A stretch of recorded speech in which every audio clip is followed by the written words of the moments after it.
If you click on this video, I'm guessing that you're a person who wants to get a funded futures account in 2024, but have no idea really where to begin. This is gonna be a complete breakdown of someone who's actually done it. I'm gonna show you the exact steps to take if you're starting from zero, how to decide which firm to use, which account size is right for you, the strategy that I use to get funded, and actually what to do with the funded account once you pass it. Grab a snack and drink, because this is gonna be a long one. My name's Justin. I've been trading for around 5 years now. At the point of which I'm recording this, I don't normally trade on prop firms anymore, but prop firms is a great opportunity to end up building capital so you can eventually funnel that into a live account, which is what I normally trade on. I've taught over 1,000 students in the last year and a half, helping them with psychology, helping them with strategy, because every person's a little bit different. But once you figure out those problems, prop firms gives you an opportunity to really start to scale your capital. The broker that I currently use is Tradovate. I've been using them for the last 2 years or so. I've never had really any problems with them. I highly recommend them. Another futures broker I recommend is EdgeClear, and those are really the main two futures brokers that I would recommend you use. The reason I recommend Tradovate is it's extremely beginner friendly. The UI is super easy to follow and also super easy to take trades on. Another plus of Tradovate is you can connect it to TradingView, which is what I use to actually chart. So when I'm looking at the chart, I don't have to take the order on a separate thing. I can actually enter a trade using TradingView by connecting Tradovate to the actual platform. So let's start talking a little bit more about prop firms. Now, prop firms are designed to make money, and this is what you have to realize. A lot of the rules and a lot of the incentives that they have are actually not what they really are saying.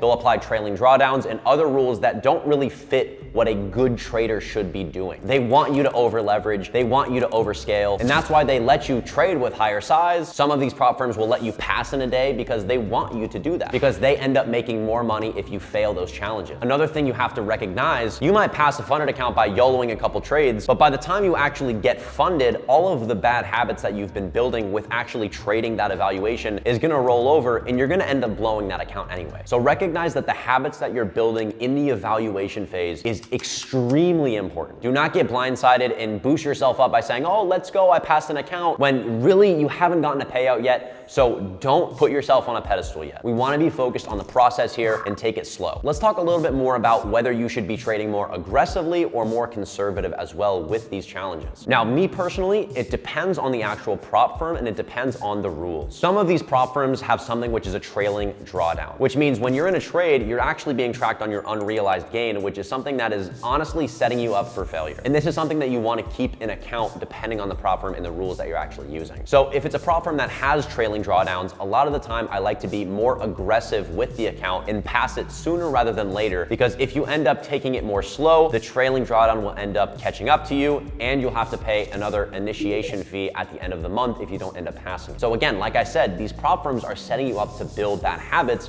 because we don't want to feel rushed. You don't want to over leverage. You shouldn't be doing that, because by the time you get funded, those bad habits are still going to be in place and you're going to end up blowing the account. So it's a tricky situation that we want to figure out. When it comes to dealing with time limits, the one thing I would recommend is don't feel stressed about them. The biggest thing that we want to focus on here is building good habits, because that is what is really going to consistently generate us income in the long run. So take it slow, only take quality setups in which you think your edge applies to, and don't feel stressed about an extra fee at the end of the month. Let's talk about what you should be focusing on after you've actually passed and you now have a funded account. Because again, the most important thing here is actually keeping that account. 70% of traders that end up getting funded blow that first funded account within 2 weeks. So our goal is to get past that and be able to figure out how we can consistently generate income and keep that account. Now, the main problem of why people are blowing these accounts so soon into their funded is multiple reasons. It could be nerves, emotion, greed. They're so focused on getting a payout so quickly that they end up breaking their rules, and so on and so on. So our goal is to be able to psychologically deal with trading these bigger numbers, especially if you've been trading paper trading or on a demo account. There hasn't really been something on the line and you've never really felt that emotional feeling when you're actually taking on trades. So how can we get around this? How can we get comfortable with this? Now, one thing I'll say is we are all human. You're never gonna fully get rid of that emotion, and the only thing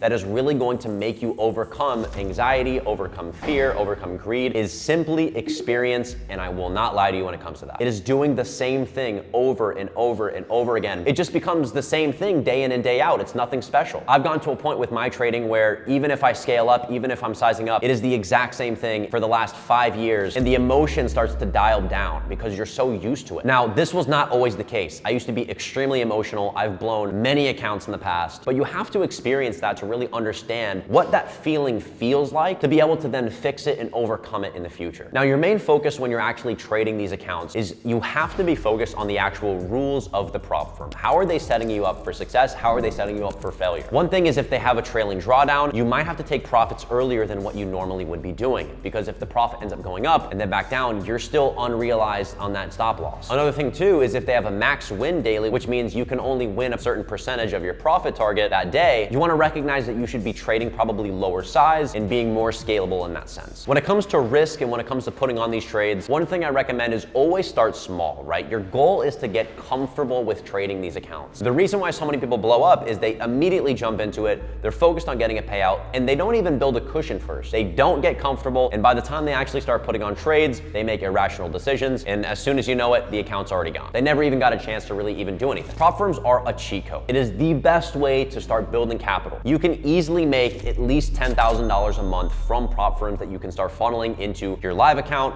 other businesses, and just end up living on them. You get to create the freedom that you've always desired. But again, do not focus on the outcomes. Focus on the process, because that is what is actually going to get you there. And it goes with anything in life. If you're focused on finding love and you're out there looking for women, you're probably not gonna find it. If you're focused on yourself and improving as a person, it's gonna come to you. If you're primarily focused on getting a six-pack, but you're going to the gym every day, doing 10 push-ups and leaving, you're not gonna get a six-pack. It's the process of going to the gym and working that muscle every single day. It's the same thing with trading. You should be going into every single day focused on building good habits, having proper size, not over leveraging, following your rules. Now, if you're having a hard time recently, that's totally fine. It's a part of the journey. I've helped tons of students finally pass their first funded accounts, and I've actually seen crazy numbers from some of these payouts of these students. One of my students, Swift, just got his second $40,000 payout, and he's made over $80,000 in payouts in just the last 2 months. Another one of my students, Cody, just got an $8K payout as well. And another student, Brett, just got a $32,000 payout. If this is something you need help with, there'll be a link in the description with more info on working with me and helping you get through this stage in trading. I'd highly recommend going back and watching this video a couple times back if you're still confused. It is a lot to absorb, and selfishly, it helps my watch time. But if you found this helpful, it would mean a lot if you could like and subscribe. Thanks for watching, and I'll see you soon.